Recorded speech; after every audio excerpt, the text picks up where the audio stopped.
The board is asking one question in 2026: are we safer or just r- better at reporting? Because the world is no longer judging leaders by policies, PDFs, audit blinders. They are judging leaders by proof. Proof that controls work, proof that risk is governed, and proof that business can scale without breaking trust. Across industries, we see the same pain. Compliance programs that are complete, yet incidents still are happening. Controls exist on paper but fail at the last mile when auditors ask for evidence. Excel is driven by GRC that becomes a real-time system record and real source of risk. Tools are brought transformation but filling cabinets. Today we are having Prasad S. speaking, a practitioner, uh, depth across cyber risk, GRC, IOS-led thinking, board facing clarity with clarity, the kind of voice that leaders shift from compliance threat to measurable. Let's welcome Prasad to the podcast event and dive into the topic. Hi Prasad, welcome to our Hey, podcast. How are you today? hi Prem, thank you. I'm good. Good evening. Good evening. Prasad, a small intro about yourself, your journey so far, Prasad, on to the Yeah, audience. sure. Yeah, sure. Thank you. Good morning, good afternoon, good evening, everyone. And thank you, Mr. Prem, for this opportunity. So, my name is Prasad. As I work as an information security leader. I have close to 20 years of experience in InfoSec. And now, from last more than a decade and a half, I am into this GRC domain. Look, I have worked across multiple domains that consist of Big Fours, consulting, oil and gas industry, FMCG, etc. Yeah, I look forward to respond back to the questions in this podcast based on my experience, whatever learnings I had, and whatever I will be responding today will be all my personal views and whatever my understanding was up till now. Thank you. Thank you, Prasad. The first question: why does compliance still fail even when policy and tools exist? What must the cybersecurity leaders change in 2026? Yeah, that's a good question to start with. The basic problem is because of considering compliance as just a checklist. People think that we have the policy, we have the tools that are in place, but actually, in reality, that is only a starting point for an organization, right? And that is also because tools are missing, humans are in tools, and whatever we are writing in the policy, the interpretation for each individual will be different. Each team, what how they interpret, what they understand can be different. That may not be what the intent of that policy writing was. So, to the second part of the question, what I believe, what cyber security leaders must change in 2026. So, we need to have a shift of thinking from how to comply to want to be secure more. Because to comply, definitely on paper, we can show the compliances, but are we really secure is what it has to be achieved. For that, we need to foster a culture of learning, continuous improvement, etc. And not only compliance, not just compliance, that should be. So, compliance should not be a destination, right? It should be a strong culture that should be embedded into the humans. Got it, Prasad. Now, when technology stacks grow, cyber threats also evolve, right? So, strategy gets board visibility, growth depends on trust. Where do you see the first break that causes the policy based compliance fail in real life? Yeah. So, I believe the first break, it cannot happen in technology. See, that happens in translation, like I said.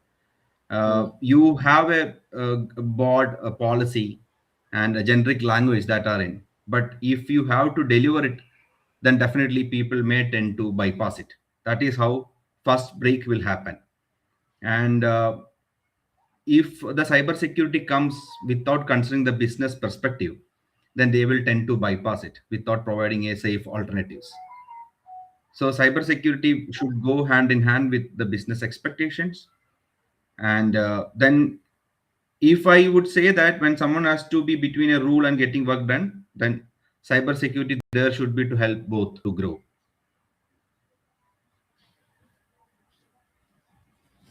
Now, when you say it's a culture and it's not a technology that is going to break at the pointer. So are we saying that these are the policies that has to be enforced so that it does not break? In other words, Prasad.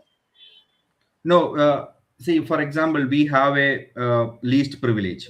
In the policy, we say we have a least privilege, but the project deadline is tomorrow, for example. And what will happen? So then we will tend to bypass the process.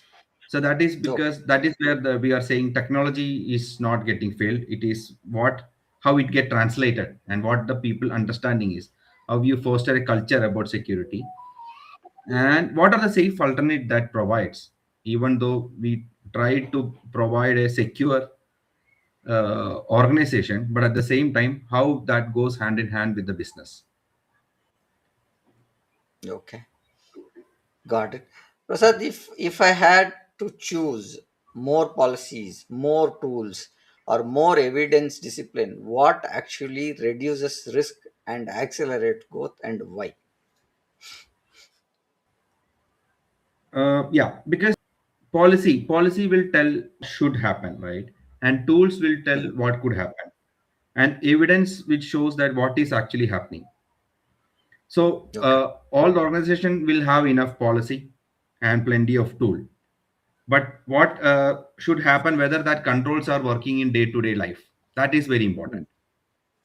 And when we talk about, like I told previously about the least privilege, tool may show that access is configured, Hmm. but who accessed what, when and why, if that question comes on, that is when most of the time the team fails or the organization fail to provide that.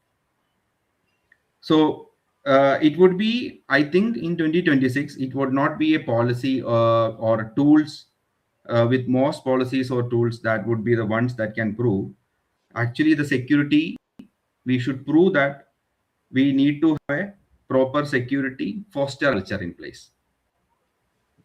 That will be the one who will be actually achieving it. So in other words, what we are telling is the culture is one thing that is more important, and how do you manage the posture with that culture not going overridden by people for seeing the deadlines? That's the first point that I think what you are Yeah. saying, right? Yeah. Yes. Yes. Right. Yeah.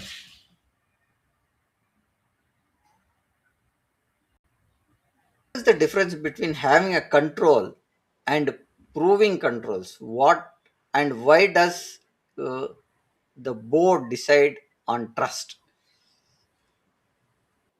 Yeah. So having controls and proving controls, the difference, it is like belief and certainty, I would say. Because having controls, you have designed something, a policy, process, or tool. And proving controls means you have to show with evidence that it worked yesterday, working today, and it will be working tomorrow. As many words, what we are saying is it's not that you have to say that there is a control, but you will have to also show that it is working and it is effective in the way that is get it's got implemented, right? Yeah, exactly. Prasad? Yes. Yeah. Yeah. So in technology and cyber security terms, what minimum telemetry like logins and workflow proofs turn a control into evidence backed control that supports strategy and growth? Because every control that we are having should be looking at how we grow with strategy, right? So your take on it, Prasad. Yeah, we need to have a minimum meaningful proof that shows that the intent, execution, and the outcome, right? And in the telemetry, for example, the proof that the control is alive, that is one thing. A signal which shows that the control is enabled, or the timestamp showing the last execution, or status, success, failure, or degraded.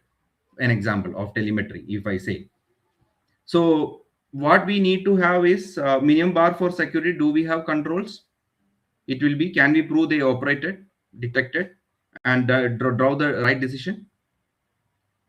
And what whether the proof that security has turned as a growth enabler, mainly.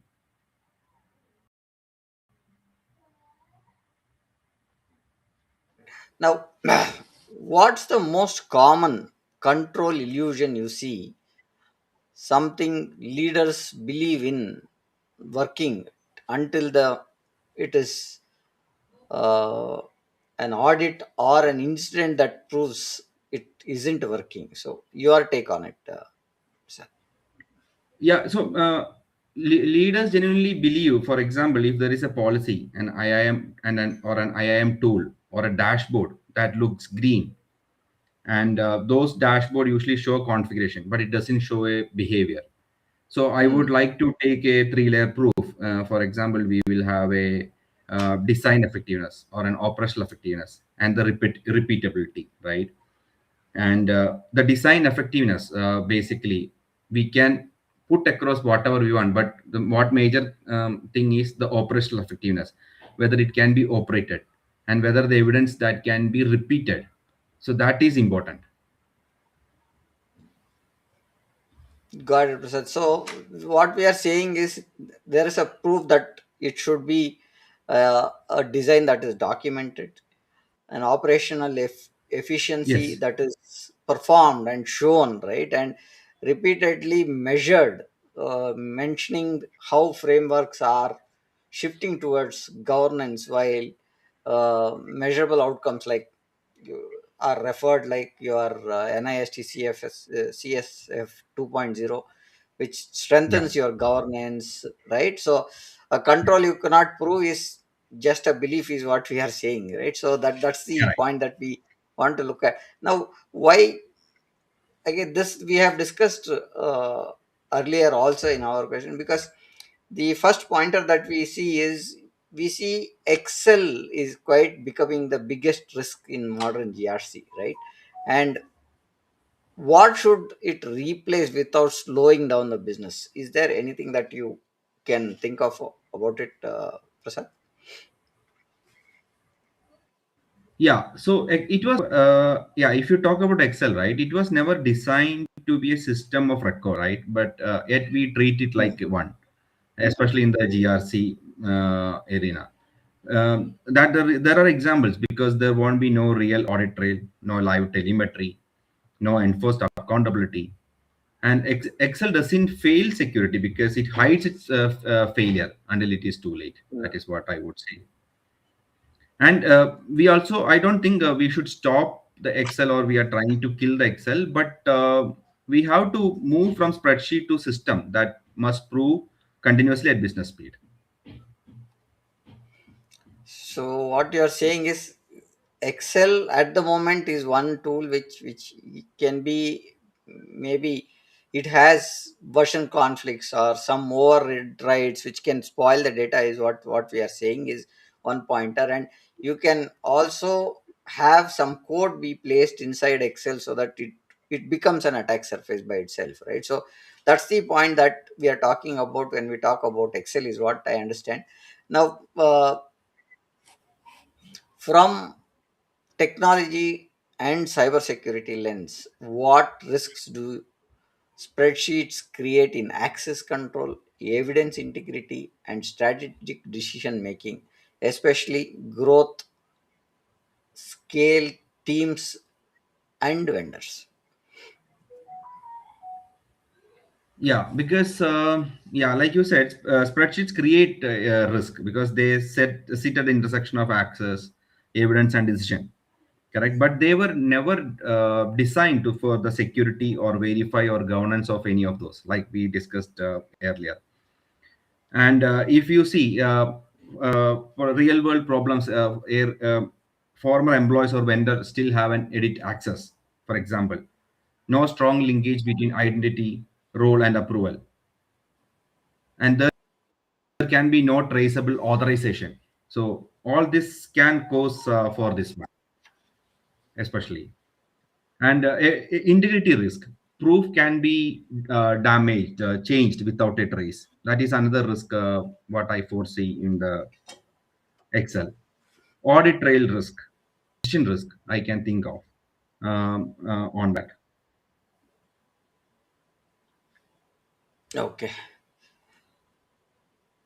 When you What's your simplest Excel exit plan for mid-sized organization that wants speed and defensible compliance? Yeah, we should not remove Excel from the evidence basically. And what I think is, if Excel is deleted tomorrow, evidence should be kept somewhere. Evidence should be available somewhere. Hmm. Speed, like you said, from comes from automation. Trust from evidence. Excel should deliver neither, right? Because it cannot provide both. So we need to have a GRC tool or an automation tool which can have a smooth workflow, integration, and evidence that can be generated or provided, made available. So what you're saying is, in spite, if tomorrow Excel is removed, also there should be somewhere you have the data to retrieve, and it should be safe. Is the first point that you are saying, and this it should also be linked to scalability, is what you are saying, and you will have to look at some of the SaaS Pro and supplier ecosystems. When you look at all those events, should be in one place and rather not in scattered way, but we see that in Excel sheets which are into multiple tabs. Now you should see that evidence is moved to a separate place, where I think that kind of evidence, if Excel is removed tomorrow also, you should be in a position to have the data. That's the point that you are driving to, right, Prasad?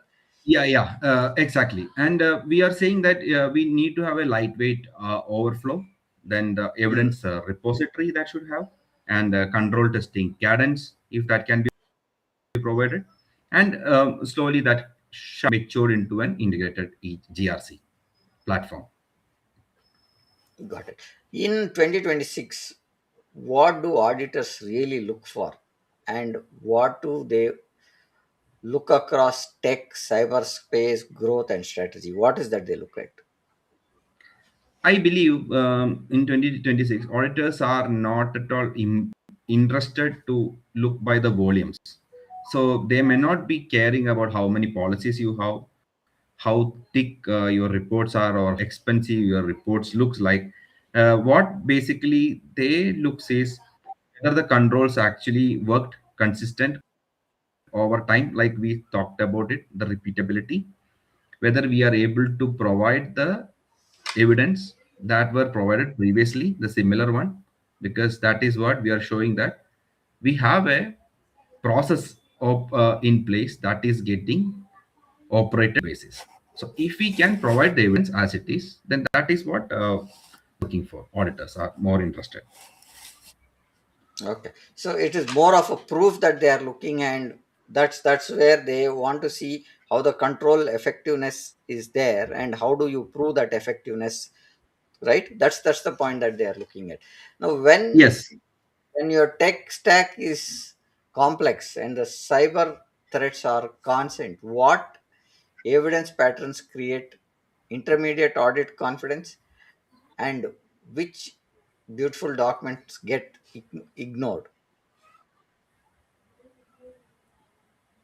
Yeah. So I believe the auditors are not looking for any perfection.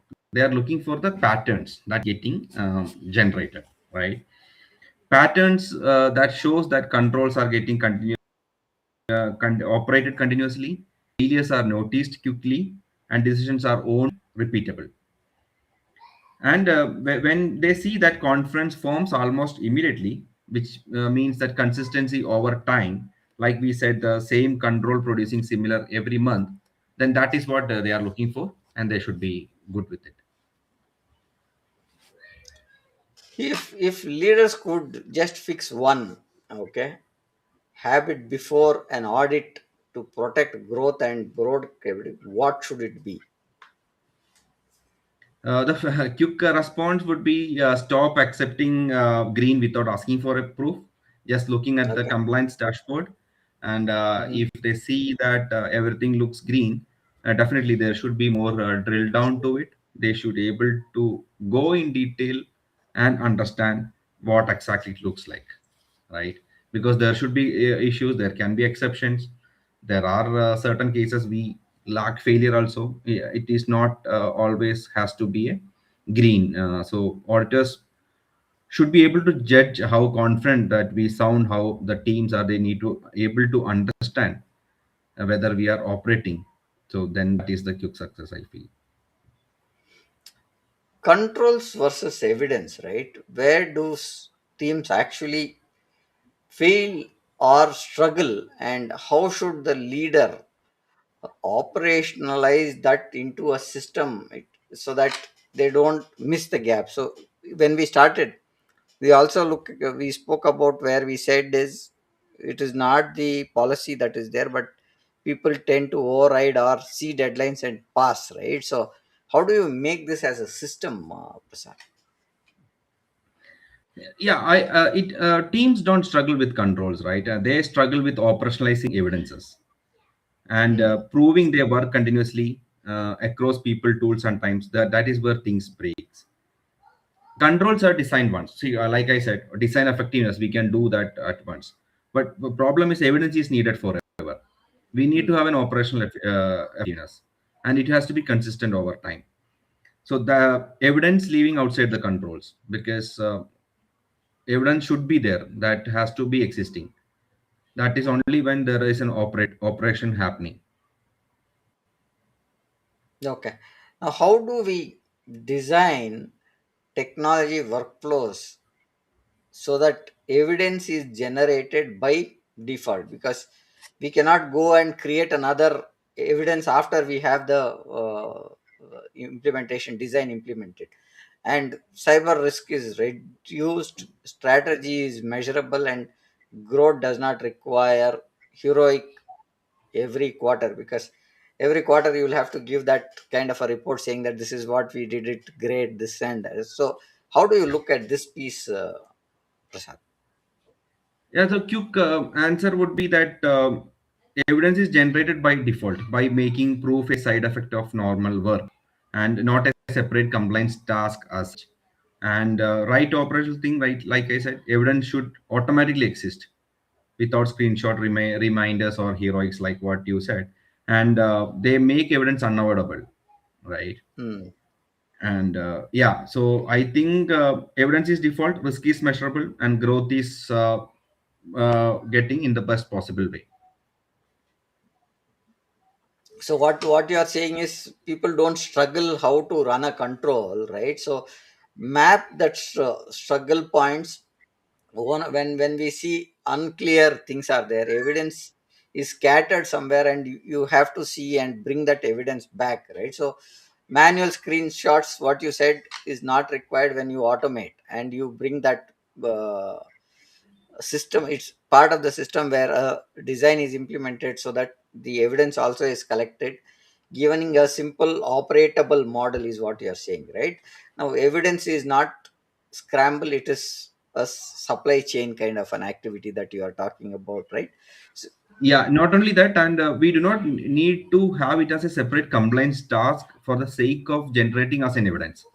If there okay. is a process in place, continuous practice that is happening, then evidence is automatically getting generated. It is just that we need to put an extra effort to get that evidence in the form of screenshot to provide it as an evidence.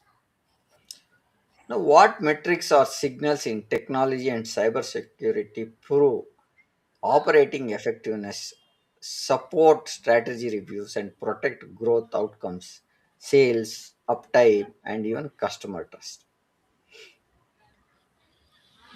Yeah, for that, so can you repeat that question?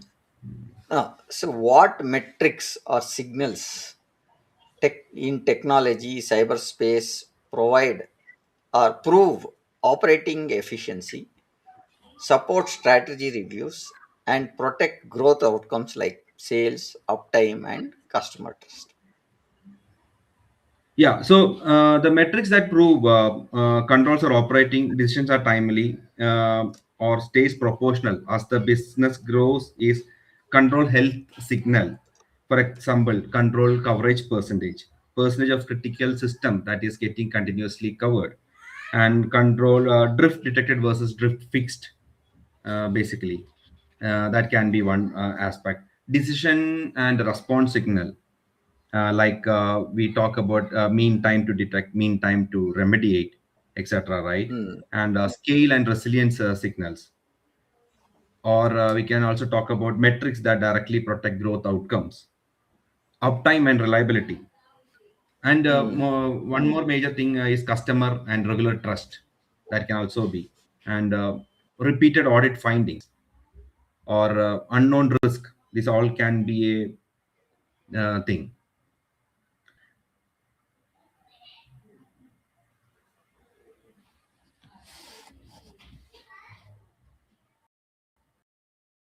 Got it, Prasad. Now, name one control you have seen pass audits but still fail in reality. What exposed it?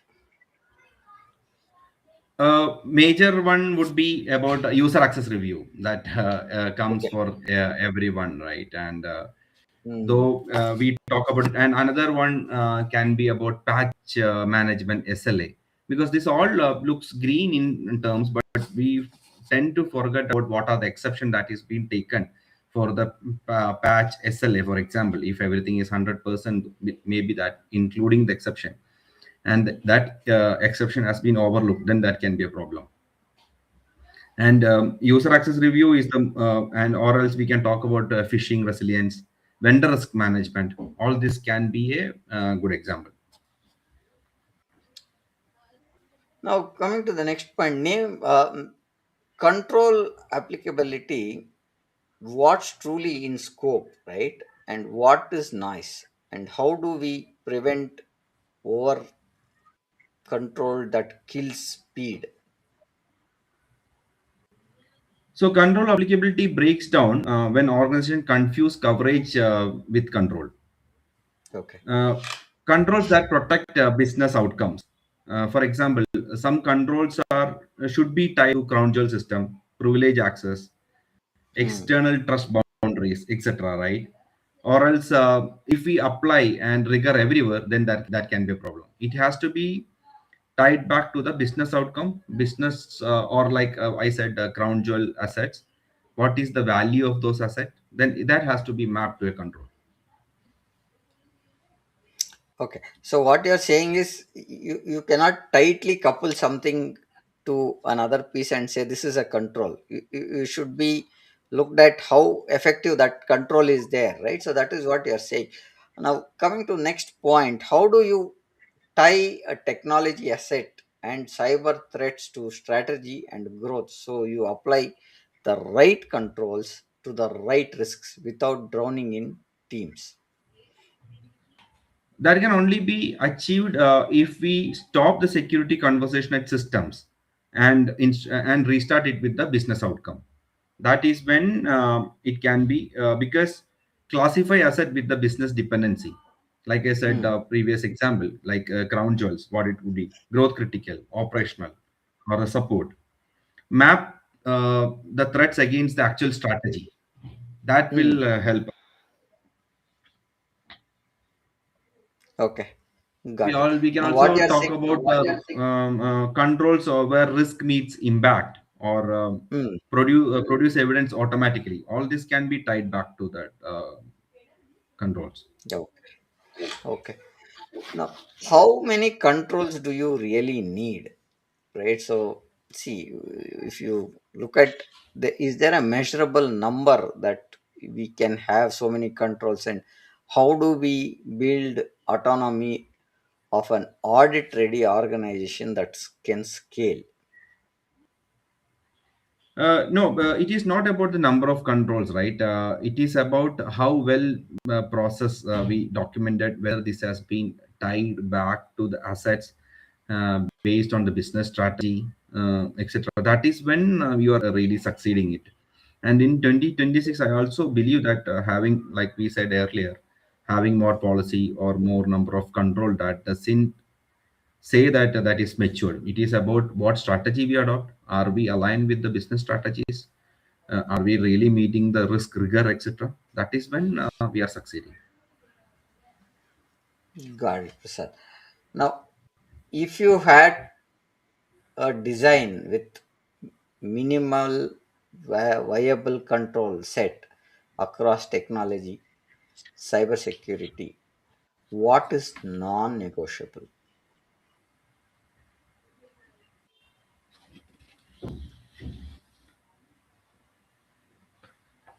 So, non-negotiable are the ones that protect revenue systems, Okay. that constrain privilege power, or we say that capture decision and prove themselves continuously.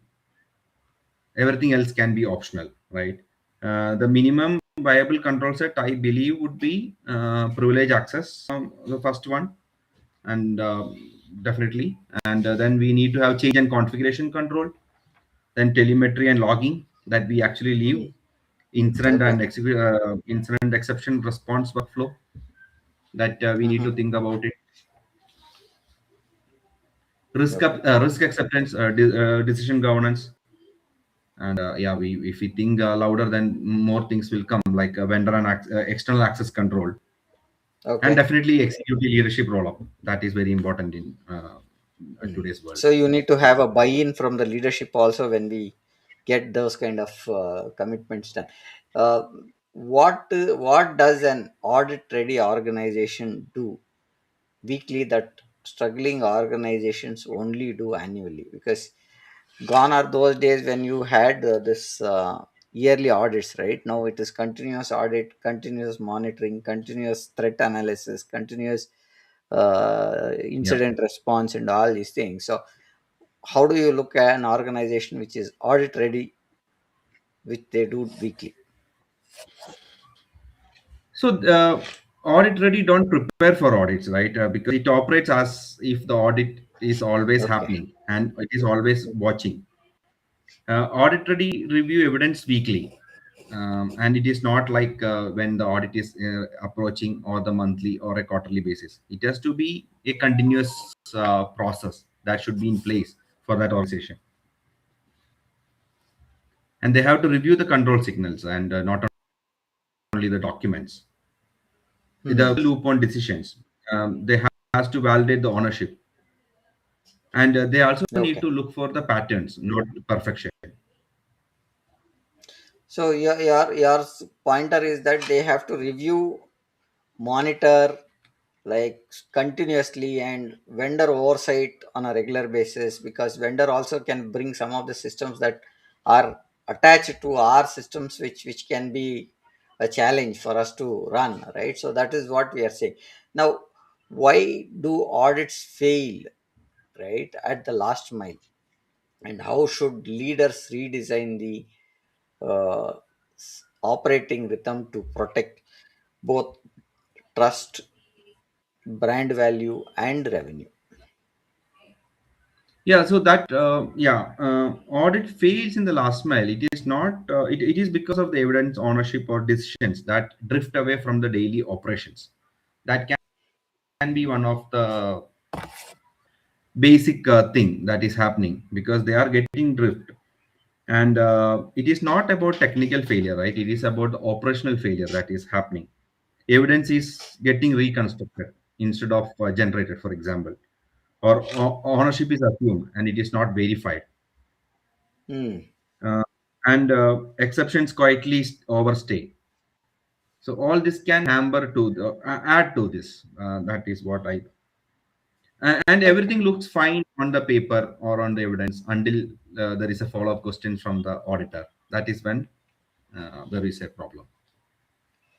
Okay. Got it.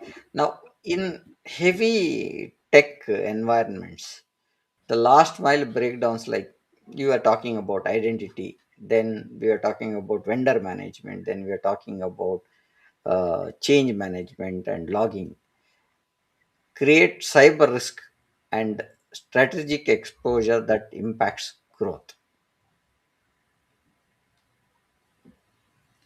Yeah, the last those that is like a last mile breakdown. That is don't happen because the controls are missing, or they happen because identity change or vendor access and logging drift. This all getting drifted faster than the leadership visibility. That can be one thing. And the identity drift, the silent growth killer, that I believe, that can be one thing. Roles change, but they don't trigger access changes. That is Hmm. an issue. Privilege access stays longer than needed, or vendor retain access after project end. This all can hamper to this, Hmm. or the Now, change management gaps. Yeah, that is the other thing. If there are any change management gaps, then there is a problem. if you had to add one board level ritual that prevents last mail audit failure, what would be that point to be added, Prasad? It should be a quarterly review. Sorry, evidence review. Not it should not be a compliance update. Hmm. That is the major thing. Like we said, that it should not be treated like us just as a other another compliance task, wherein it has to be a regular check, right? And Hmm. if the board can review every quarter, what are the three real control failures that is getting repeated, or are there evidence those controls are produced, or the leadership really made about what changed that as a result. And they need also not look at the volume, they need to see have the visibility about what is happening, and then have a strategic direction around it. Okay. So you are saying it controls exist, but sometimes the approvals are missing. So that is one point. And evidence is incomplete, expectation, exception undocumented, right? So that those are few pointers. Ownership also for some of the tasks are unclear. So that is one pointer that you can look at. And offer fixes, evidence sprints, monthly control, healthy dashboards are few things. Executive review of exceptions, what you said, right? In I think DPDP rules are coming up, operationalized in India, the privacy regime. So it making evidence and accountability more board visible, right? So we cannot say that I did no or this one. Everybody has to look at evidence has an important role for the audit to be taken. One is that. The second is you need to follow the DPDP rule structure that is released in 2025, and it makes compliance at a very strict manner because the fines also are very high, right? Most Yes, audits fail in the final at only maybe 10%, right? So that's the point that I think what we can look at now. Can a AI really understand compliance, or it is just a hype, or it is reality? The first, and what should GRC teams automate first and never automate few of the things? So, what is your take on that, Prasad? I don't think right AI can under AI does understand the compliance the way at least humans does, or we do. Hmm. It Hmm. definitely it can have a behavioral or decision analytics. It can help us in faster decision making, etc. But definitely it misses the human intelligence, emotions, etc. So Hmm. that way it will help us to godspeed what we does in our daily life. And the GRC, it will help us to do the ways differently or faster the things, but it cannot replace the humans. Okay. And Now, one definitely it last cannot question. it can be an evidence, but it cannot do a decision work, right? They may be able to Yeah. help us in terms of AI. collecting the. Now, what we have seen is AI is an enabler. That's what we. It can give Yeah, you suggestions, but the decisions are based on the approvals, right? So you give them an approval for certain criteria. It gives you that approval based on that set of instructions that you have given. If those match, I think that's the approval. But we have not gone to yeah, that stage of giving the approval to the AI system, is what I understand, right? How yeah, can yeah. we AI and automation strengthen technology workflows reduce cyber risk, improve strategic reporting, and accelerate growth without creating governance blind spots. Your take on it, Prasad. Yeah, it can strengthen technology, like we said. If it is be used as a force multiplier for evidence or visibility, but not as a replacement for a judgment or an accountability. Definitely, it cannot be. For making or hiding decisions or etc. We cannot use rely on AI, but definitely it can help us in terms of the evidence gathering, the visibility, scalability perspective, reliability, etc. Definitely, we can rely on AI. Okay, got it. Yeah, because we Prasad, talked one about in the SaaS world as well, right? For example, collecting the logs from the cloud, from the IAM, SaaS, etc. So all these things, it will be helpful. no, one last question which I have for today's session is: will AI replace auditors or empower them? And what should leaders do now to stay credible by 2026? Yeah. So auditing is not only about finding data; it is about judgment. It also has an accountability. So automate Mhm. evidence, but don't automate accountability is what I would say. Uh, so definitely AI will not replace auditors, but the auditing, the way that is happening today, will definitely reshape it. It will have a more refined structure. It will be more challenging, but the audit also can be used in the right spirit of collecting the evidence, keeping it more visible. AI can be used, but it is not. I don't think that it can replace the or replace an auditor or a humans on that aspect. Yeah. Now, I think with that, my pointers that I wanted to clarify with you are done. So, I would like to summarize on the pointers that we said. Compliance fails when it's policy led instead of evidence led. So, that is what we said. Uh, Excel is not just efficient; it's a control integrity of risk is what we said. Audit readiness is continuous operating system, not an annual event. That also we said because we run audits on a continuous basis. Instant response is automated. You look at threat handling, false positives are detected. So all that is continuous, not an annual event. So that's the third point that AI can upgrade GRC productivity only when governance is explicit. Automate Yeah. controls and correlate, not leadership decisions. Because we also spoke about that, right? It cannot take decisions. It can give you suggestions and give some of the pointers. So that's the pointers that I had taken note of while you were talking about Prasad. Any final pointers Yeah. that you have before we conclude the session, Prasad? No, I'm good. Thanks for this opportunity. And like we said, we are looking for a definitely it is getting evolved on daily basis. We are all in the path of continuous learning. In the emergence of this AI, we don't know what is happening today is not going to happen today and tomorrow. Things are getting changed very fast. But definitely, as a human, we are not replaceable. We also just go with the flow, have a continuous learning, continuous improvements. So we will also go with the tide. Thank you, Prasad. Thank you for being here. Thank you, audience, for joining us today. And I have one question which I have. I'll just bring it up and then we'll conclude. There is one question which he said, well said, Prasad is one thing. And there is another pointer that comes in.